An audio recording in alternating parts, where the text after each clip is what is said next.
Bonjour à toutes, bonjour à tous. J'espère que vous allez super bien, que vous avez passé une excellente semaine. Alors, bienvenue dans la revue de ce 9 juin 2024.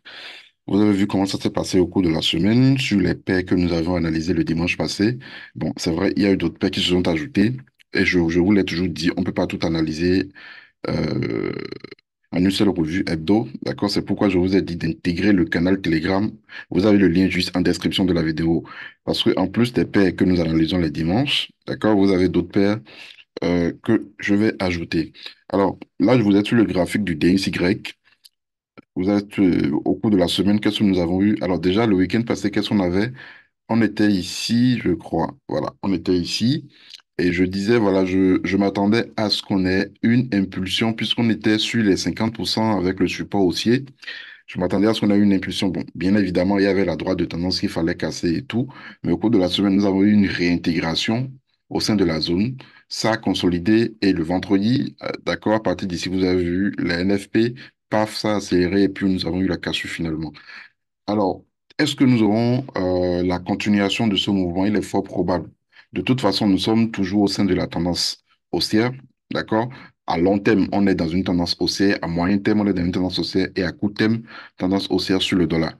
Donc, il est fort probable que cette tendance puisse continuer. Alors, bien sûr, d'accord, on ne peut pas écarter le fait que voilà, ça peut toujours réintégrer la zone. Et vous avez vu depuis un bon moment, le prix évolue au sein de la zone. Depuis le début mai, hein, vous voyez, ça évolue au sein de la zone FIBO. Donc, cette zone est d'une importance capitale. Donc, il est fort probable, comme je l'ai dit, qu'on assiste à une accélération, à la continuation du mouvement haussier. D'accord, bien sûr, on aura d'abord ce niveau comme premier objectif. Ce niveau n'est plus très loin, d'accord? Et puis, bon, après, on pourrait assister à la continuation de cette hausse. Si je viens sur l'euro USD, je ne l'avais pas analysé le week-end passé. Mais au cours de la semaine, d'accord, on a eu une très bonne opportunité. Je crois que c'était un achat. On a eu une très bonne opportunité le mercredi. Voilà, c'était ici, je crois bien, hein. OK, on a pris une position à la hausse. Cette position, c'était d'abord ça. Voilà. On a pris cette position. Non, voilà, c'était sur les 61,8 Fibo. OK, avec le support haussier. Et puis voilà, on a eu l'accélération, c'est revenu. Et quand c'est parti finalement, je crois que le jeudi, déjà dans la matinée, 4 heures environ, j'ai envoyé un message dans le canal où je disais de prendre 50% des bénéfices et de faire le BE. En fait, vous avez remarqué, généralement, quand je suis à 50 ou 75% de l'objectif, puisque l'objectif c'était ça, je demande à ce qu'on fasse BE et qu'on prenne au moins la moitié, d'accord, des gains. Et c'est ce qui a été fait, puisque bon, après, vous avez vu, le prix est revenu dans la zone. Donc, si on a eu, voilà, après la prise des bénéfices et puis BE, le prix est revenu effectivement toucher le prix d'entrée et puis on est sorti au moins avec quelque chose. Alors, après, vous avez vu, c'est vrai, l'objectif n'a pas tout à fait été atteint, puisque voilà, le vendredi, nous avons eu le NFP et c'était positif en quelque sorte pour le dollar. Voilà, même si le taux de chômage a augmenté, la création d'emplois également a augmenté. Donc, ça a chuté. Vous avez le USD a chuté. Donc, on a eu la hausse du dollar. Alors, pour la semaine à venir, bon, je vais déjà enlever tout ça. J'irai sur le graphique 4 heures. Pour la semaine à venir, qu'est-ce que vous avez? Alors, avec de fortes accélérations, vous allez remarquer que sur toutes les paires en USD, on a eu, d'accord, ces grosses bougies. Donc, ce sera un peu compliqué de chercher à prendre position tout de suite, de chercher à rentrer dans le mouvement. D'accord, vous le savez très bien, je ne trade pas de cette façon, je ne rentre pas dans un mouvement qui a déjà commencé. On ne peut pas vendre en bas ici. On ne peut pas acheter non plus. D'accord? Alors, qu'est-ce que nous allons chercher? Déjà, on a cet obstacle qui n'est pas très loin. Je vais mieux tracer. D'accord? On a ce support qui n'est pas très loin. C'est vrai, sur le graphique du dollar, vous avez vu, la tendance elle est plutôt haussière, donc on pourrait assister à la continuation de la hausse. Donc, ce qui signifie la continuation de cette baisse ici. Donc, on ne peut pas rentrer à la vente déjà là. Nous allons attendre et voir comment le prix va réagir sur ce support haussier. Si nous avons des éléments de hausse, d'accord, qui pourraient nous permettre de prendre un achat, nous allons le faire. Euh, bon, on pourrait aussi voir si ça nous donne quelque chose comme ça, voilà. On pourrait également chercher. d'accord, à prendre cet achat-là.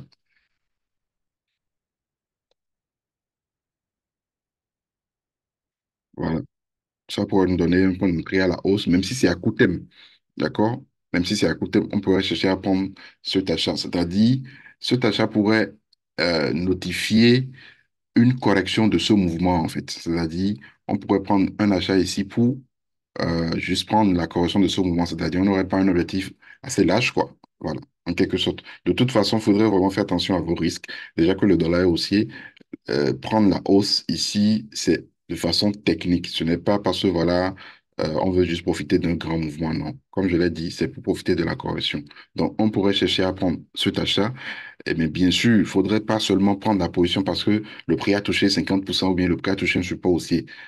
D'accord? Et au cours de la semaine, vous l'avez vu sur l'euro JPY, on ne prend pas position seulement avec la zone FIBO, juste parce que le prix est venu dans la zone. Il faudrait obligatoirement qu'il y ait d'autres mouvements et d'autres signaux, d'accord, qu'il y ait une convergence de signaux avant que vous ne cherchiez à prendre position. Et je l'ai toujours dit, si vous êtes vraiment intéressé, d'accord, par la stratégie des FIBO, des convergences avec les retracements de FIBO, vous avez toute la formation, tout le pack de vidéos qui est déjà enregistré, d'accord, au prix de 75 000 francs. 75 000 francs. Vous avez toutes les informations en description de la vidéo. Et si vous êtes intéressé, euh, vous avez toute l'information, d'accord, et vous pouvez l'acquérir.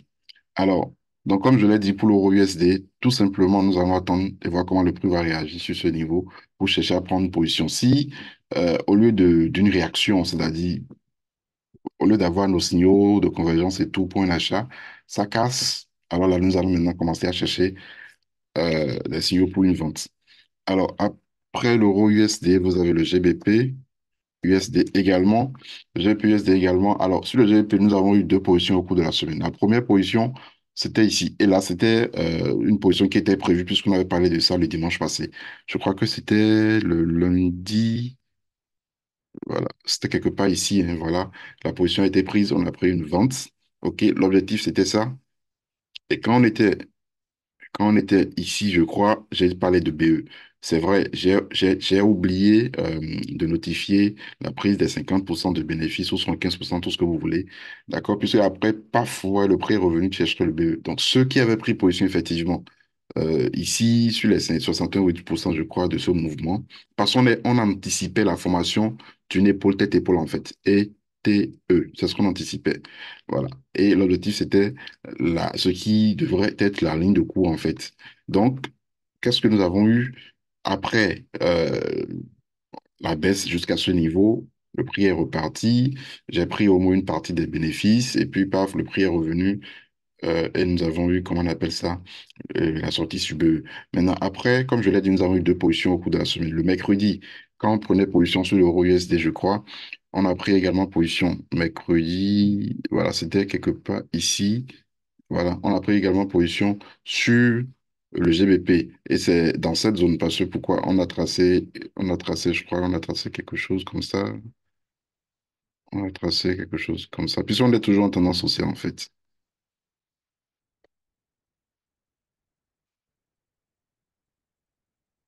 Voilà.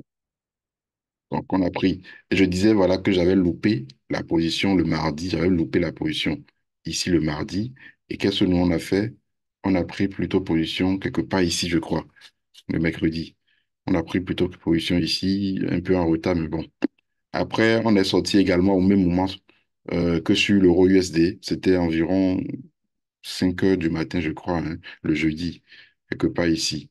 Voilà, et je disais BE aussi bien. Après, vous avez vu le prix est revenu après, et puis c'est parti. En fait, c'était évident, puisque n'oubliez pas, on est dans une grande tendance baissière sur le GBP USD. On était sur la résistance baissière, donc le prix travaillait cette résistance. Donc, c'était fort probable qu'on assiste, d'accord, à cette baisse. Et c'est ce que nous avons eu, appuyé par les NFP, bien évidemment. Alors, je vais enlever la zone, je vais enlever ça également. Et qu'est-ce que nous aurons? C'est vrai, cette semaine, en tout cas pour la semaine à venir, les plans ne sont pas aussi attrayants que ça.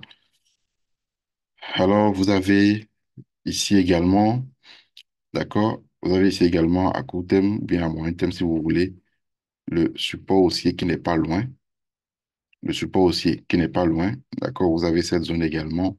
Et comme je vous l'ai toujours dit, le prix est déjà trop parti, on ne peut pas rentrer.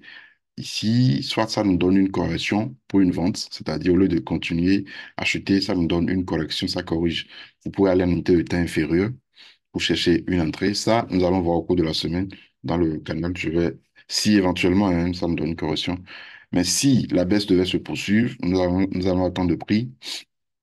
D'accord, soit sur le support aussi, soit dans la zone ici. Voilà, soit dans la zone. En tout cas, pour la baisse, si je dois prendre une baisse et avoir des objectifs un peu plus larges, il faudrait obligatoirement qu'on casse et le support haussier et la zone que vous avez ici. Autrement, je vais chercher comment on appelle ça, de petits objectifs, c'est-à-dire, comme je l'ai dit, si ça corrige au lieu de continuer la baisse, ça corrige, là, je vais chercher à prendre une vente, d'accord, avec les Fibos et bien sûr d'autres mouvements d'autres convergences. Donc pour le moment, il n'y a rien à faire. On attend simplement pour voir. Soit ça continue, et nous allons chercher à prendre un achat si possible, ou autrement, ça corrige automatiquement et puis nous chercherons une vente. Donc ce n'est pas si intéressant que cela. Alors, à part cela, vous avez le BTC. Le BTC, d'accord, le Bitcoin qui a été vraiment très bon au cours de la semaine. Déjà le week-end passé, lors de la revue passée du dimanche passé, je disais que voilà, j'avais déjà pris une position. D'accord? Avant la fermeture bon, pas la fermeture, puisque le Bitcoin ne se ferme jamais. Avant le week-end, j'avais déjà pris une position le vendredi. D'accord? Vous voyez? Et l'objectif, c'était ce niveau, les 71 000 et quelques, je crois. 71 600 et quelques, je crois. Voilà. Et au cours de la semaine, je crois que c'était le mardi, voilà, on a eu une deuxième entrée. Et ça, par contre, je l'ai envoyé. On a eu une deuxième entrée, ça, je l'ai envoyé. Puisque cette position avait déjà été prise bien avant la revue du dimanche. Donc, le mardi, la deuxième position a été envoyée dans le canal. OK? Et l'objectif, c'était les 71 476. Donc, si vous avez bien suivi, c'est que normalement, vous devez vraiment, euh, comment on appelle ça, profiter de cette hausse sur le BTC.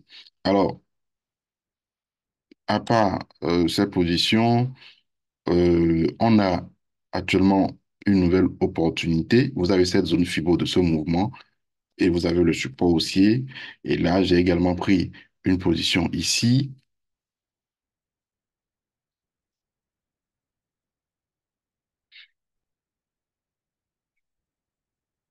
Alors, je n'ai pas pris beaucoup de risques.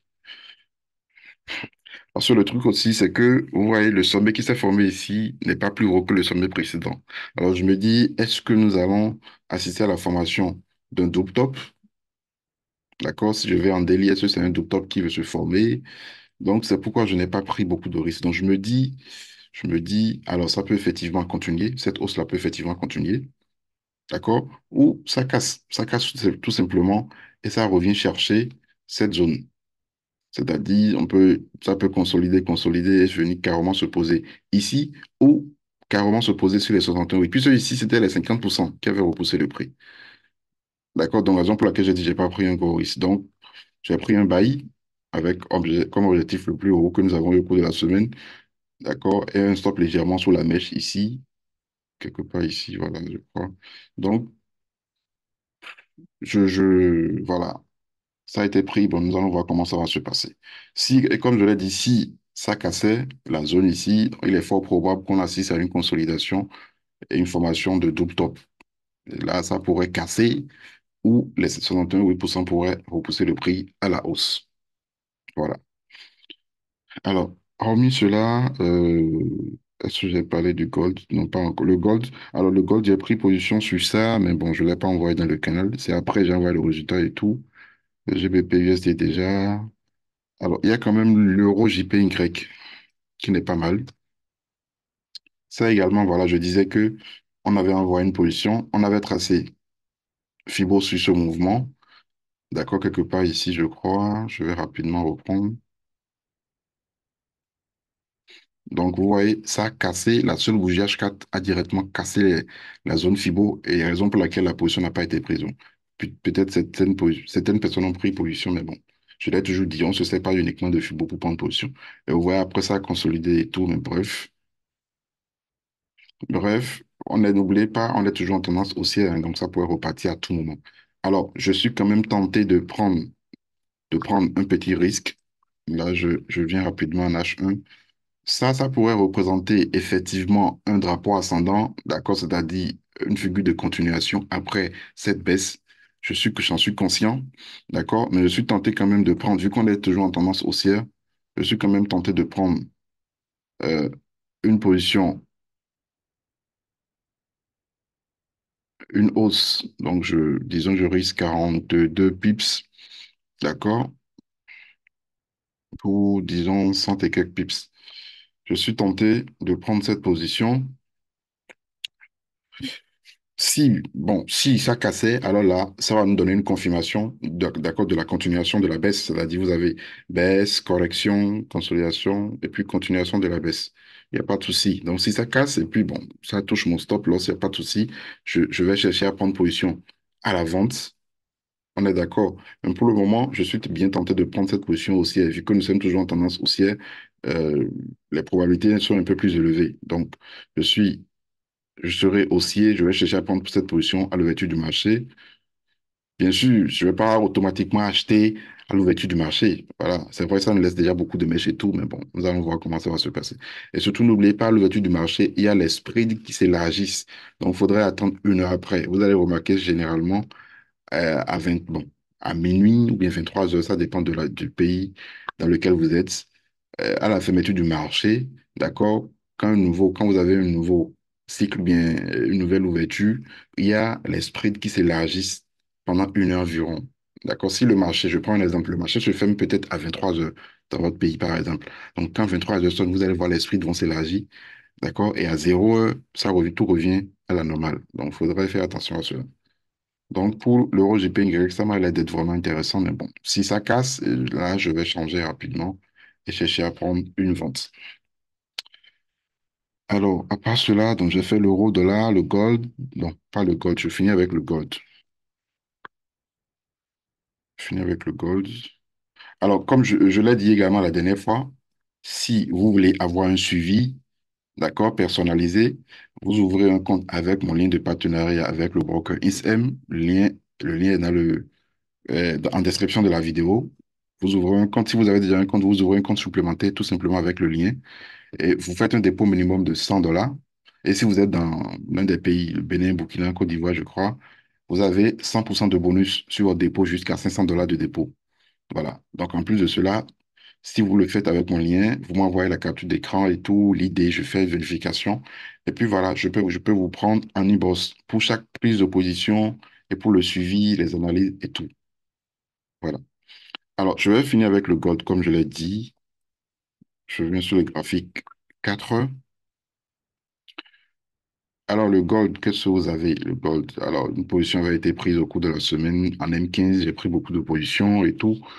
Alors, qu'est-ce que vous avez? Vous avez la formation probable, sinon même que c'est déjà effectif.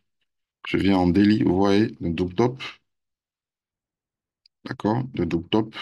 On a même la cassure de ce support aussi et tout.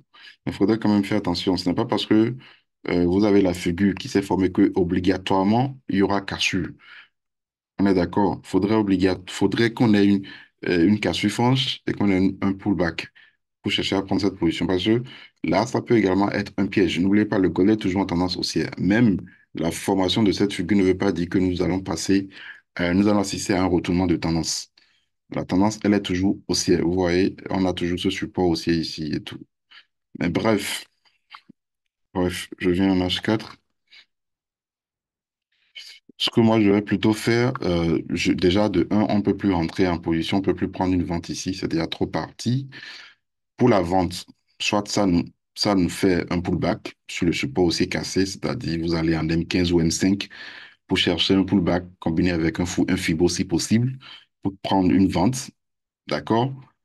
Et bien sûr, c'est si ça nous fait un pullback, hein, d'accord? Maintenant, si la baisse devait continuer, là, nous allons voir s'il est possible, ou bien si vous avez la formation d'une divergence haussière. On avait eu ça ici, je crois, en mai.